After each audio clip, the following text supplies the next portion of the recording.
হুয়া বিকাউলি কাহিন, তিনি জ্যোতিষ না, তিনি মানে আমি মুহাম্মদ জ্যোতিষ না। কলিলাম মা তাযাক্কারুন, এই কথা তোমরা সকলে অনুধাবন করতে পারো না। আল্লাহর নবী, বিশ্ব নবী, রাহমাতুল লিল আলামিন, তিনি জ্যোতিষ না, এটা সবাই অনুধাবন করতে পারে না। যেরকম ঠিক না ঠিক না? ওমর বলে বিষয়টা কি? আমি মনে মনে প্রথমে কবি বললাম, তিনি বললেন ওয়ামা হুয়া বিকাউলি শাইর, তিনি কবি না। দ্বিতীয়বার মনে মনে বললাম তিনি হবেন জ্যোতিষ, তিনি বলেন ওয়ামা হুয়া বিকাউলি কাহিন, তিনি জ্যোতিষ না। তাহলে তিনি কে গো? তিনি কি তেলাওয়াত করেন? তিনি কবি না, জ্যোতিষ না, তাহলে তিনি কি তেলাওয়াত করেন? ওমর সিদ্ধান্ত নিতে পারে না, স্থির হতে পারে না, কনফিউশনের মধ্যে পড়ে গেল, সন্দেহান। মোহাম্মদ কবিও না, জ্যোতিষও না, কি পাঠ করে? এটা আমরা শুধু সময়ের কথা মনে করে দে। যখন ঠিক কিনা? আমরা যখন শুরু ছিলাম তখন আব্বা বাজারে গেলে সন্ধ্যা একবারে মাগরিবের আগে না আসলে, সন্ধ্যা হয়ে গেলে গাতলার মধ্যে গিয়ে দাঁড়ায় দেখতাম আব্বা কোন সময় আসে। দাঁড়ানোরও কাজ আছে, কারণ বাজার থেকে আসলে তো কিছু মজা টজা নিয়ে আইব, বুঝলি? এখন ঠিক কিনা? তখন ভাই বোনরা দাঁড়ায় দেখতাম, যখনই দেখতাম কোনো মানুষ দূরে আসতেছে, এমনি একজনে কইতাম আব্বাইতাছে, ইলুই আব্বা। এমনি আর একজন বাদিত, উনি কে আব্বা রে? আব্বা কে? তো ছোট মানুষ নাকি? বুঝলি? এখন ঠিক কিনা? তো চুপ হয়ে যেতাম। একটু পরে যখন আরেক ভাই বলতো আরেকজনকে দেখে যে ইলুই আব্বা, তখন আবার বাধা দিতাম, দো আব্বাকে তো ঘন ঘন কাক দে। মজুর এখন ঠিক না ঠিক না? স্থির হতে পারতাম না যে কোনজন আব্বা। জুর এখন ঠিক না ঠিক না? তোমারও সিদ্ধান্ত নিতে পারে না। তিনি কবি বললাম, তিনি বলে কবি না। আবার বললাম জ্যোতিষ, তিনি বলে জ্যোতিষও না। তাহলে জ্যোতিষও না, কবিও না, তাহলে তিনি কি তেলাওয়াত করেন? সুবহানাল্লাহ জুড়ে বল।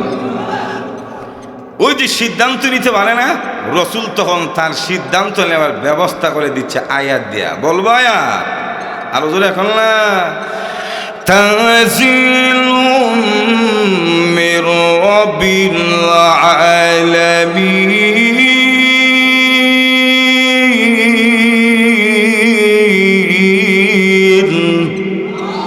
একটু জোরে এখন আল্লাহু আকবার। আল্লাহর নবী বলেন, হে উমর, আমি কবি না, আমি জ্যোতিষ না। উমর রে, আমি যা তেলাওয়াত করি সমগ্র জগতের প্রতিপালক মহান আল্লাহর পক্ষ থেকে নাজিলকৃত আল্লাহর কোরআন শরীফ আমি তেলাওয়াত করি। আল্লাহ তোমার বলেন, ও পৃথিবীর মানুষেরা, গেছিলাম মুহাম্মদকে মেরে কোরআন শরীফ ধ্বংস করব, কোরআনের আলো নিভিয়ে দিব, পৃথিবীতে কোরআনের আলো থাকবে না। কিন্তু না, আমি যেই মাত্র আল্লাহর নবী, বিশ্ব নবী, রাহমাতুল লিল আলামিনের কাছ থেকে কোরআন শরীফের আয়াতগুলি শুনলাম, আল্লাহর নবীর কাছ থেকে তেলাওয়াত শোনার পরে ওই দিনই আমি ওমরের অন্তরে কালেমা পড়ে মুসলমান হওয়ার মনোভাব জন্ম হয়ে গেছে। চিন্তা করেন, গেছিল কোরআনের আলো নিবাইত, আর আল্লাহ উমরের অন্তরে কোরআনের লাইট আরো জ্বালায়া দিছে। সুবহানাল্লাহ জোরে কম না? ওয়া ইন্না লাহু লাহাফিজুন।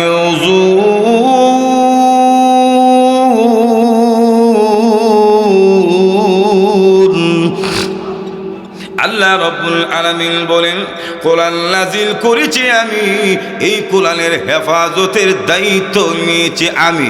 যখন ঠিক না? আল্লাহর কোরআন নাজিল দেওয়ার জন্য অতীতে যেমন ষড়যন্ত্র করে পারে নাই, এখনো একদল ষড়যন্ত্র করতে পারবে না, এবং আরো করতেছে। কোরআনওয়ালাদের বাইতুল মুকাদ্দাস ধ্বংস করার ষড়যন্ত্র হচ্ছে কিনা? আকজুর এখন আল্লাহর কসম কি বলি, আমাদের কোরআন যেমন ভাবে ধ্বংস করতে পারোনি বাইতুল মুকাদ্দাস কেলো, তোমরা বাইতুল মুকাদ্দাস ধ্বংস করবে দূরের কথা, সেখানে তোমাদের গণ কবরের ব্যবস্থা করা হবে। যখন তারা মনে করছে হামাসকে ধ্বংস করে, ফিলিস্তিনের মানুষকে হত্যা করে এই জেরুজালেম, ফিলিস্তিন, গাজা তারা দখল করে নেবে। আল্লাহর কসম, গাজা তারা দখল করবে না, তাদের রাজধানী জেরুজালেম হবে না, বরং জেরুজালেম তাদের জনকবরে পরিণত হবে। জুড়ে ভালো ঠিক না, ঠিক না? ওই তো একটু সময়ের অপেক্ষা, ঠিক না? এগুলি হয়ে যেত, কারণ আমরা মুসলমান নামদারি তো মুনাফিক বিষয়। আর নামাই দিয়া দূর মারে, আমি নাই এরকম, ঠিক না? জেহাদ জেহাদ জেহাদ চাই, জেহাদ লাগলে আমি নাই, এরকম, ঠিক না?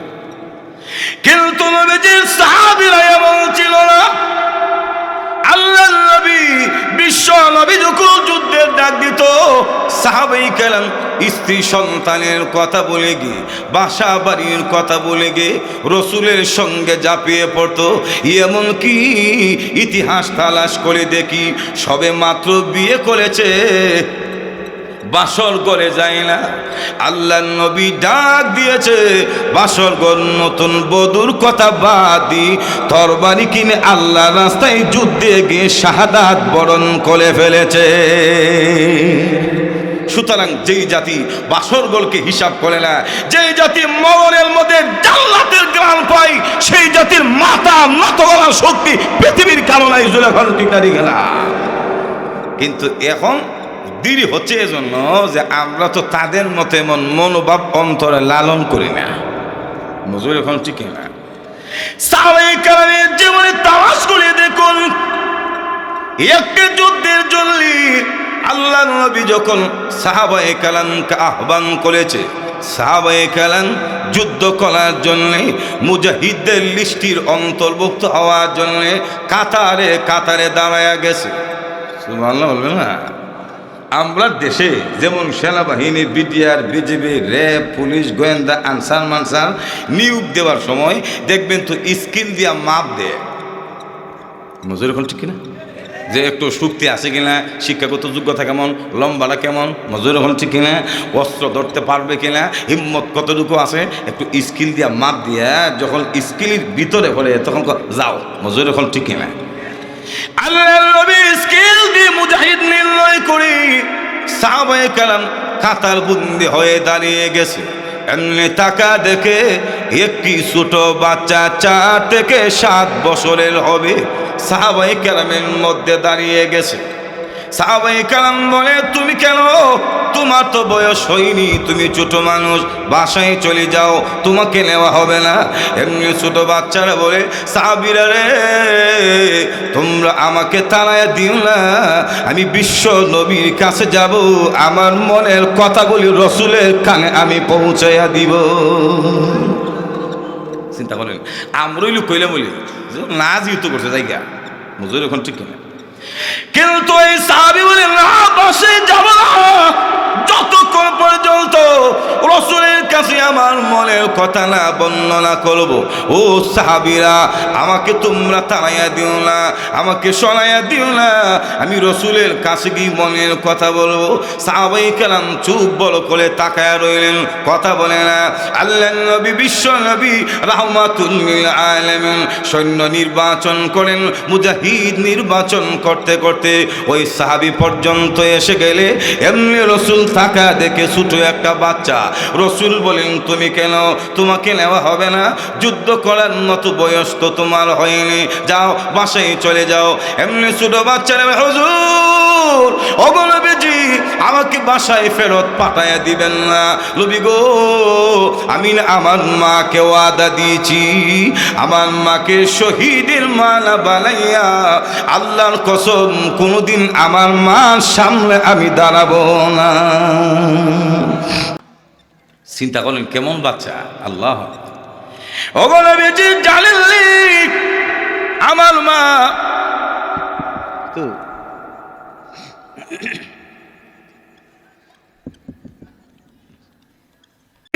আপনি জানেননি, আপনি যখন যুদ্ধের ঘোষণা দিলেন, যুদ্ধের ডঙ্কা যখন বাজায় দিলেন, নবী গো, আমার মাকে আমি তাকায় দেখি তিনি পাগলের মতো হয়ে গেছে। সুবহানাল্লাহ বলবেন না? ইয়া রাসূলুল্লাহ, আমি দেখি মা একবার ঘরে দাঁড়ায়, আবার ঘরের বাহিরে আসে, আবার বাহির থেকে ঘরের ভিতরে চলে যায়। মা আপনার যুদ্ধের ঘোষণা শোনার পরে চোখ দিয়ে পানি বের করে, আমার মায়ের চোখের পানি দ্বারা মার বুক ভিজে যাচ্ছে। আমাকে সামনে নিয়ে বলে, ছেলে রে, আল্লাহর নবী যুদ্ধ করার জন্য আহ্বান করেছে, আল্লাহ দিল জিন্দা করার জন্য আহ্বান করেছি। এ ছেলে, আজকে যদি তোমার আব্বা থাকতো, আমি তোমার আব্বাকে যুদ্ধ করার জন্য যুদ্ধের ময়দানে পাঠায়া দিতাম। সুবহানাল্লাহ বলবেন না? চিন্তা করেন কেমন মা। ও ছেলে, তোমার আব্বা নাই, যুদ্ধ করার মতো আমার ঘরে কেউ নাই। তুমি যদি বড় হতে তোমাকে পাঠাইয়া দিতাম, অথবা তোমার কোনো বড় ভাই থাকলে আমি যুদ্ধে পাঠাইতাম। কারণ আমার তামান্না, আমার ছেলে যুদ্ধে গিয়ে যদি শহীদ হয়ে যেত, কিয়ামতের ময়দানে আল্লাহর আদালতে আমি শহীদের মা হয়ে দাঁড়াতে পারতাম। চিন্তা করেন সাহাবায়ে কেরামের বউ কেমন ছিল, শহীদের মা হওয়ার জন্য তারা লালাইতেছিল। আর আমরার মা বুন্ডা ইমন, আল্লাহ একটু আওয়াজ শুনলেই দরজা লাগা, বাইরে যায় না, মজুর এখন টিকা দিকে না। আল্লাহ নবী বিশ্ব নবী রাহমাতুল লিল আলামিন তার কথা শুনি রাসূল বলে বুঝতে পেরেছি, তবু তোমাকে নেওয়া হবে না, তুমি ছোট মানুষ, বড় হইলে যাইবা। ওগলে বিজি বড় কখন হব জানা নাই। নবী গো, আমার মা চোখের পানি তখন আমি মুছে দিয়েছি, আর বলেছি, মা গো কেঁদো না, কথা দিলাম গো, তোমাকে শহীদের মা না বানাইয়া আল্লাহর কসম কোনোদিন তোমার ঘরে আসব না। চিন্তা করেন, হুজুর আমাকে পাঠিয়ে দেন না, আমি প্রতিশ্রুতি দিয়েছি। আল্লাহর নবী বলে, তুমি ছোট মানুষ, নেওয়া হবে না। এমনি ছোট বাচ্চারা বলে, নবী গো আমার একটা কথা আপনি শুনেন। বলে, কি কথা? ইয়া রাসূলুল্লাহ, ইয়া হাবিবাল্লাহ, ওগো নবীজি, আমি দেখেছি আমার মা যখন চুলার মধ্যে আগুন জ্বালাই, ছোট ছোট লাকড়ি দিয়ে আগুনটা স্টার্ট করে। মজুর এখন ঠিক না? দেখবেন তো মহিলারা মাটির চুলাতে ফাঁক করলে মানে দুর্বল কিছু লাগতে ছোটোখাটো দিয়ে আগে শুরু করে, দরক দরে বড় সিলিটা দি মনে। মজুর এখন ঠিক কিনা? হুজুর আমার মাকে আমি দেখেছি ছোট ছোট লাকড়ি দি আগে চুলার মধ্যে আগুনটা স্টার্ট করে। ইয়া রাসূলুল্লাহ, আমিও ছোট, আমি চাই যুদ্ধের ময়দানের আগুনটা আপনি আমাকে দিয়া শুরু করবেন। একটু জোরে এখন না সুবহানাল্লাহ। ওগো নবীজি, যুদ্ধের ময়দানে কাফেররা যখন আপনাকে টার্গেট করে তীর নিক্ষেপ করবে, নবী গো আমাকে ডাল হিসাবে দলে দিবেন, আমার গায়ে তীর লাগবে, আমাকে ফাটাইয়া দিন না। আমার মায়ের মতো যুদ্ধের ময়দানের আগুনটা সর্বপ্রথম আমাকে দিয়ে শুরু করে দিবে। সুতরাং যে জাতির অন্তরে এই শহীদ হওয়ার তামান্না থাকে, সেই জাতিকে পৃথিবীর কোনো বলা শক্তি মাথা নত করতে পারে না। জোরে কোন ঠিক কিনা? কিন্তু আমরা তো মাই মোরা খাইব দুইটা কারণ। রাসূল বলেন, হুব্বুদ দুনিয়া ও কারাহিয়াতুল মউত, দুই কারণে উম্মত মার খাবে, খড়কুটার মতো ভেসে যাবে। এর মধ্যে একটা হলো দুনিয়ার মহব্বত। দুনিয়ার মহব্বত মানতি মানে হলো দুনিয়ার যত ধরনের আকাম কুকাম আছে, চুরি বাটফারি জানা ব্যবসার, এরপরে দুর্নীতি, সব কিছু দুনিয়া পাওয়ার জন্যে এমন কোনো পাপ কিন্তু মুসলমান নাই যা করে না। মজুর এখন ঠিক না? দুই নাম্বার হলো কারাহিয়াতুল মউত, মরণকে এটা খারাপ মনে করা, মরণের বই অন্তরে থাকা, যাবো জানে আবার যদি গুলি খেয়ে মরে যায়। মজুর এখন ঠিক কিনা? কিন্তু সাহাবায়ে কেরাম মরণের কোনো ভয় ছিল না। যেমনভাবে ফিলিস্তিনের মা বোনদের শিশুদের অন্তরে মরণের কোনো ভয় নাই। যখন ঠিক না ঠিক না, তারা তাদের মাতৃভূমি হেফাজতের জন্য, আল্লাহর ঘর বাইতুল মুকাদ্দাস রক্ষা করার জন্য জীবনের পরোয়া করে রণাঙ্গনে গিয়ে শাহাদাত বরণ করছে। সন্তানের লাশ মায়ের খাদে, তবু চোখ দিয়ে পানি আসে না। যখন ঠিক না ঠিক না? তো বলছিলাম কোরআন যেমন বাইতুল মুকাদ্দাস ধ্বংস করতে পারবে না, ফিলিস্তিনও পারবে না, যেমন আমাদের কোরআনকে তারা ধ্বংস করতে পারে না। জোরে কোন ঠিক কিনা? তো আল্লাহ বলেন ওয়া ইন্না লাহু লাহাফিজুন।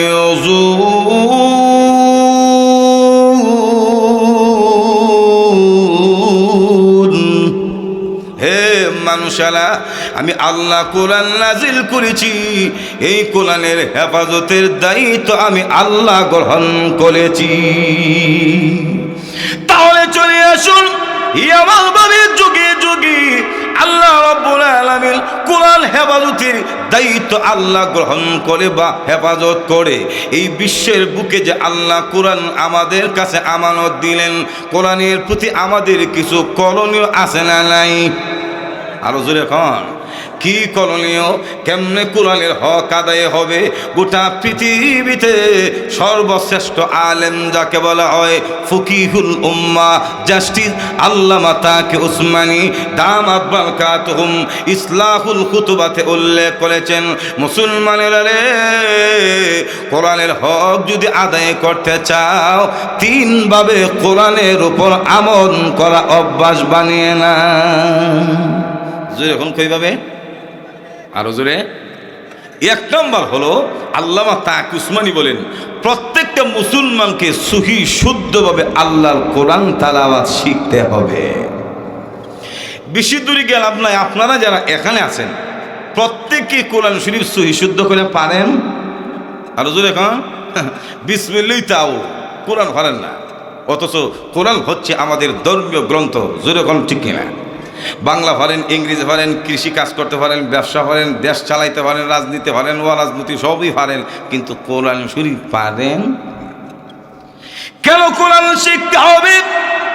আল্লাহ নবী বিশ্ব নবী রাহমাতুল লিল আলামিন বলেছেন, রব্বাতালিন লিল কোরআন ওয়াল কোরআন ইয়ালআনু। এমন কিছু কোরআন তেলাওয়াতকারী আছে, কোরআন শরীফ পড়লে কোরআন উল্টা তাদেরকে বদদুয়া দিতে থাকে। কেন বদদুয়া দিবে? আপনি কোরআন শরীফ পড়বেন সওয়াবের জন্য, বদদুয়া কেন? বদদুয়া কেন? এর জবাবটা হলো, আপনার নামটা যদি কেউ ব্যঙ্গ করে ডাক দেয়, শুদ্ধ করে ডাক না দেয়, আপনি কি তারে দইরা কিস দিবেন, যাও তোমার আদর করে দেই? আপনি বললেন আমার নাম অশুদ্ধ করে ডাক দিস কেন? আপনার নাম অশুদ্ধভাবে কেউ যদি ব্যঙ্গ করে, অশুদ্ধভাবে ডাক দেয়, আপনার মনে যেমন কষ্ট লাগে, আল্লাহর কোরআন শরীফের অক্ষরগুলি অশুদ্ধভাবে পড়ল কোরআনেরও কষ্ট লাগে। মজুর এখন ঠিক না? তাহলে কোরআন শরীফ কোথায় গিয়ে শিখবেন? ঢাকা ইউনিভার্সিটি, ঢাকা বিশ্ববিদ্যালয়, জগন্নাথ বিশ্ববিদ্যালয়, ইডেন কলেজে কোরআন শরীফ শিখবেন গিয়া। আটজন এখন তারা শিখাবে দূরের কথা, ওই সমস্ত জাগতিক শিক্ষা প্রতিষ্ঠানের টিচারেরা কোরআন পারবে দূরের কথা, বিসমিল্লাহটাই শুদ্ধ করে পড়ার ক্ষমতা নাই। জোরে এখন টেকা তারাই বাবার জানাজা ভর্তি গিয়া ঈদুল ফিতরের নামাজ পড়ালা, তা আপনার কি শিখেন? মজুর এখন ঠিক। তাহলে কোথায় শিখবেন? শিখতে তো হবে হ্যাঁ মুসলমানদের ধর্মীয় প্রতিষ্ঠান, মসজিদ, মাদ্রাসা অথবা বিশেষ করে কওমি মাদ্রাসা, এই ধর্মীয় প্রতিষ্ঠান থেকে সবাইকে আল্লাহর কোরআন শুদ্ধ করে শিখে নিতে হবে। যদি না শিখেন, হাসরের মাঠে জবাব দিবার কোনো উপায় থাকবে? দুই নাম্বার হলো আল্লামা তাকি উসমানী বলেন, দুই নাম্বার আমল বেশি বেশি করে কোরআন শরীফ পড়তে হবে। এখন আসেন, সবাই কোরআন পড়েননি, কাজ প্রত্যেক দিন হচ্ছে, ব্যবসা প্রত্যেক দিন হচ্ছে, এর ফলে এখন তো যুবক ভাইরা বিশেষ করে প্রতিনিয়ত মোবাইল, ইন্টারনেট, ফেসবুক সব সময় ব্যবহার করতেছে, কিন্তু কোরআন শরীফগুলো দেখে না। মজুর এখন ঠিক না? যুবকরা ফেসবুক আর মহিলারা স্টার জলসা, জি বাংলা। যেরকম ঠিক না? তাহলে কিয়ামতের ময়দানে কি জবাব দেবেন? আল্লামা তাকি উসমানী বলেন, দুই নাম্বার হলো বেশি বেশি কোরআন পড়তে হবে। বলে হুজুর কোরআন যদি পড়ি লাভটা কি? 1 নাম্বার লাভ, আপনার দায়িত্ব আদায় হবে।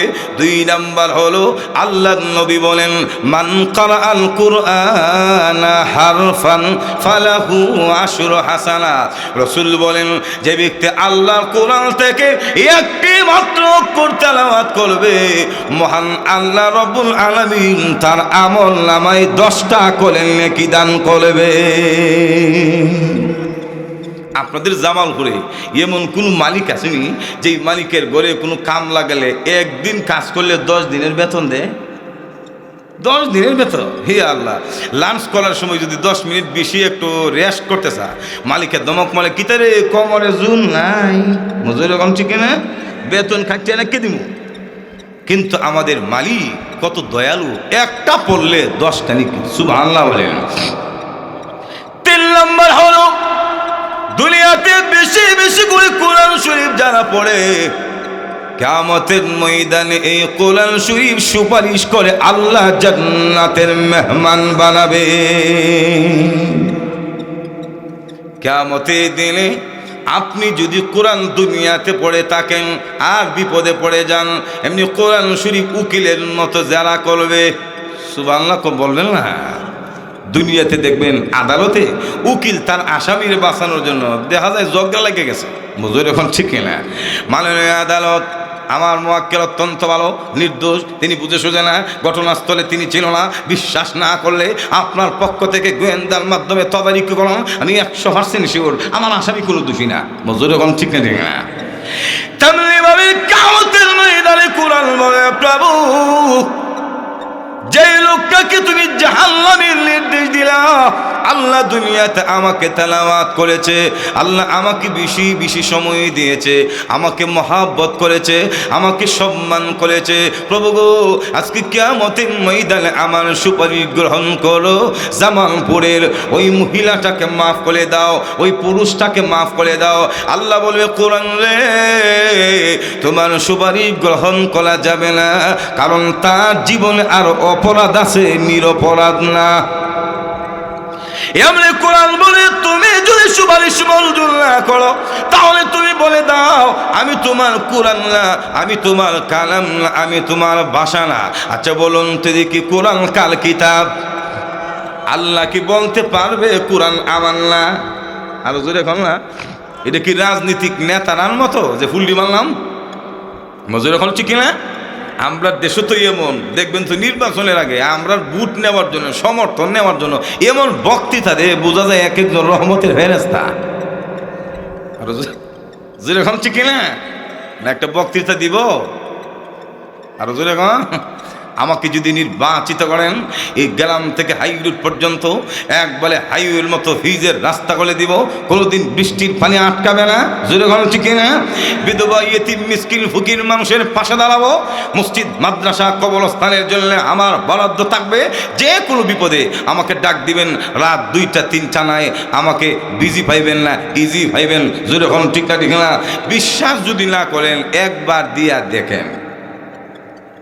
এমনভাবে আমাদেরকে আশ্বস্ত করে, আমরা গ্যাস টেস্ট দিয়ে প্রথমে বুটটা নিয়ে করে, প্রথমে ফাঁস, নির্বাচনের পরে অনেক নেতারাদের লম্বা পাস, বুঝলেন? কিন্তু আমাদের রব এমন না, তিনি যা বলেন তা করেন। জোরে বলেন ঠিক কিনা? এটা আমার কথা না, আল্লাহ কোরআনে বলছেন, বলবো ইন্নাল্লাহা লা ইউখলিফুল মিআদ।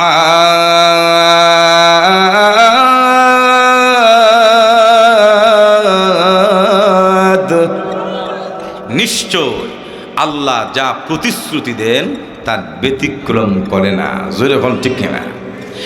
এমনি আল্লাহ বলে, হ্যাঁ কোরআন তোমাকে অস্বীকার করতে পারবে না, তুমি আমার কোরআন, তুমি আমার কালাম, তুমি আমার ভাষা, আমি তোমাকে অস্বীকার করতে পারবো না।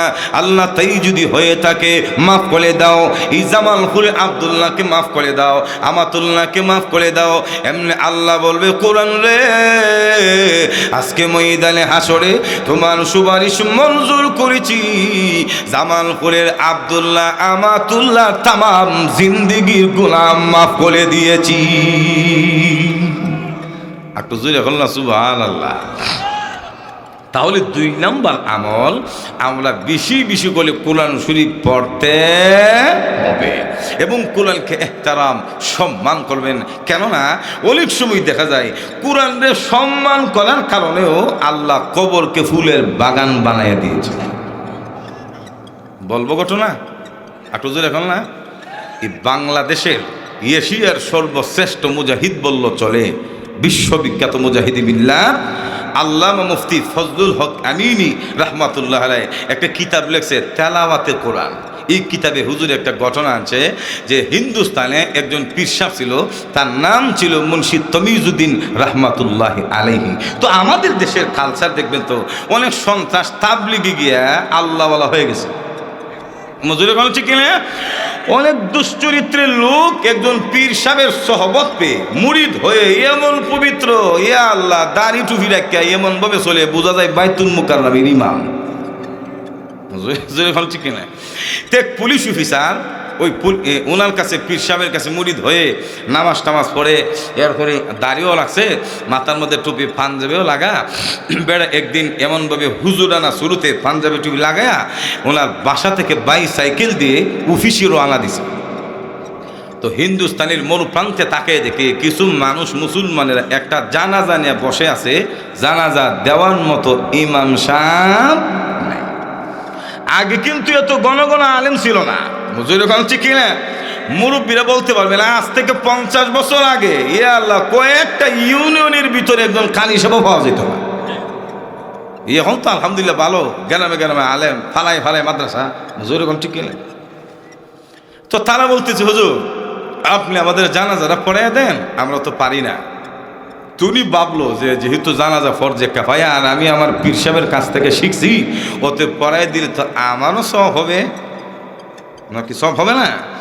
তুমি জানাজা পড়ানোর পরে বলতেছে হুজুর অর্ধেক করছেন আর বাকি অর্ধেকটা আর ক্লাব নাই। বলে বাকি অর্ধেক মানে? বলে আপনি একটু দাফন কাফনটা কেমনে করে আমরা তো জানি না, কবরে গিয়ে দাফনটা করে দেওয়া যান। তা আমরা দেশে একটা কথা আছে না, প্রথমে দাঁড়ানোর সুযোগ পাইলে পরে ঘুমানোর সুযোগ চায়। মজুর এখন ঠিক না?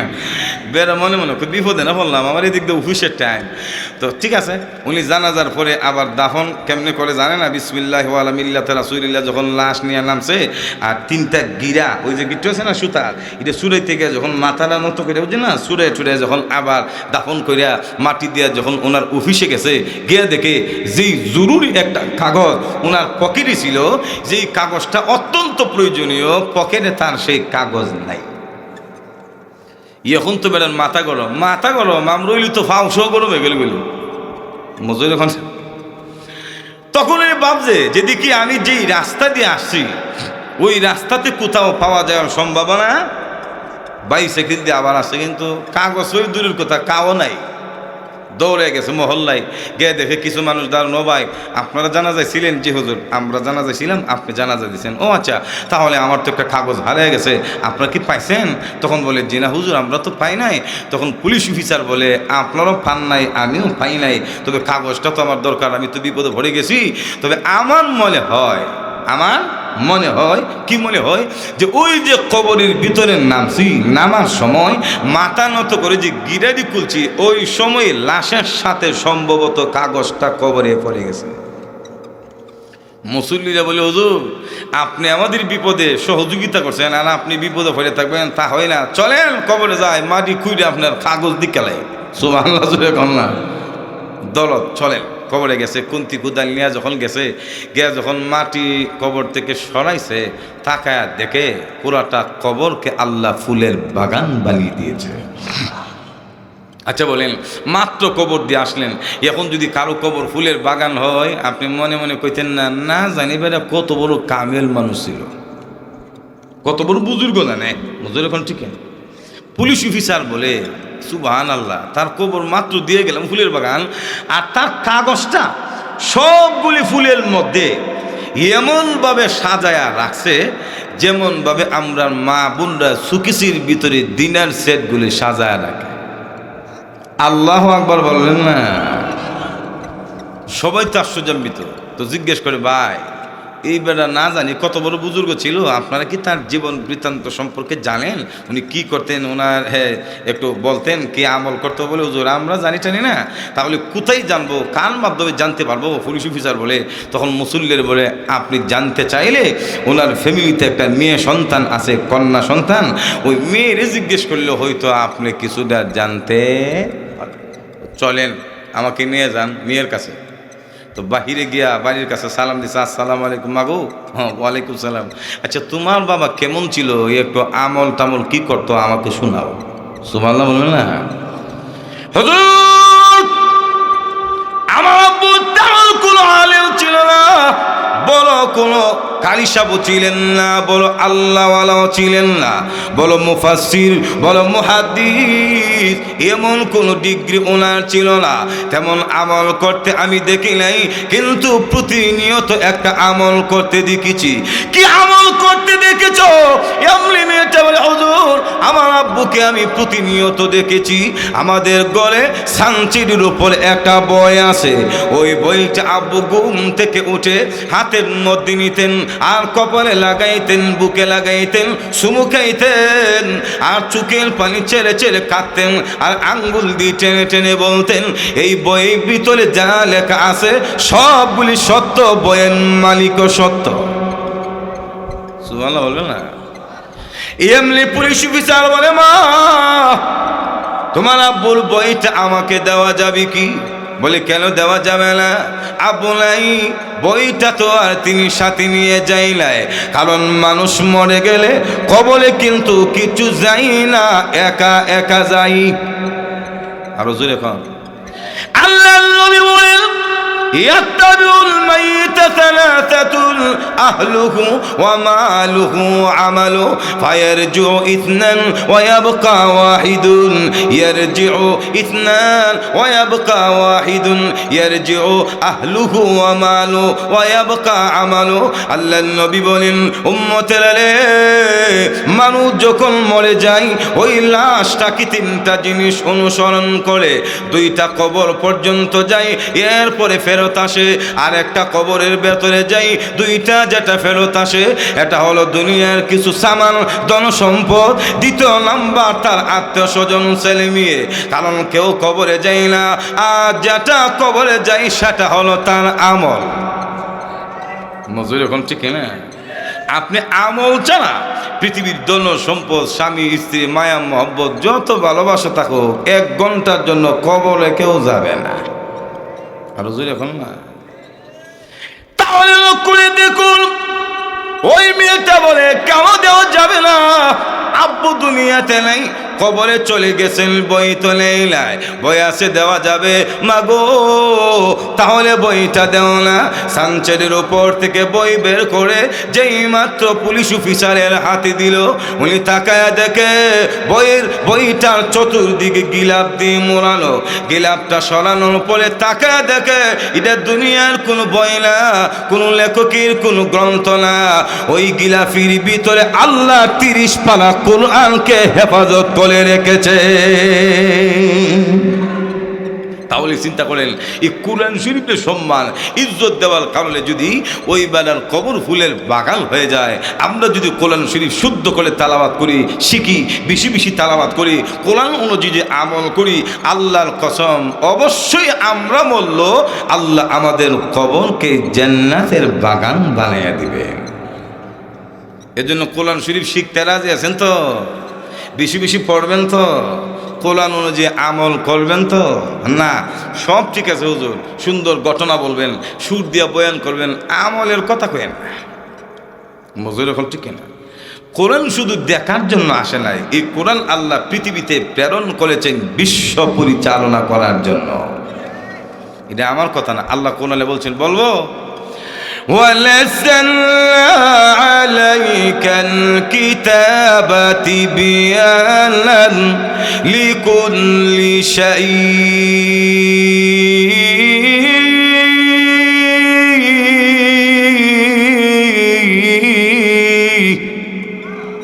ওখানে বেজি আপনার উপরে এমনি গ্রন্থ নাজিল করেছি যার ভিতরে বিশদ বর্ণনা, কথা বলছেন, স্বাস্থ্যনীতি, অর্থনীতি, রাজনীতি সব কিছুর সমন্বয়ে আমি আল্লাহ এই কোরআন জীবন ব্যবস্থা দিয়ে বিশ্ববাসীর জীবন সংবিধানের জন্য কোরআন পৃথিবীতে নাজিল করেছি। তাই আসুন আমরা সকলেই কোরআন শরীফ শুদ্ধ করে নেব, বেশি বেশি তালাবাত করব, কোরআন অনুযায়ী আমাদের প্রত্যেকের জীবন গঠন করব। আল্লাহ রাব্বুল আলামিন আমাদের সবাইকে তৌফিক দান করুন, সকলেই বলুন আমিন। ওয়া আখিরি দাওয়ানা আনিল হামদুলিল্লাহি রাব্বিল আলামিন। আসসালামু আলাইকুম ওয়া রাহমাতুল্লাহি ওয়া বারাকাতুহু। আচ্ছা, যারা আছেন মেহরবানি করে মাদ্রাসার সাথে, দ্বীনের সাথে দুইটা ভাই, এদিক দিয়ে একজন এদিক দিয়ে একজন দাঁড়ায়া একটু রুমাল যদি চালায়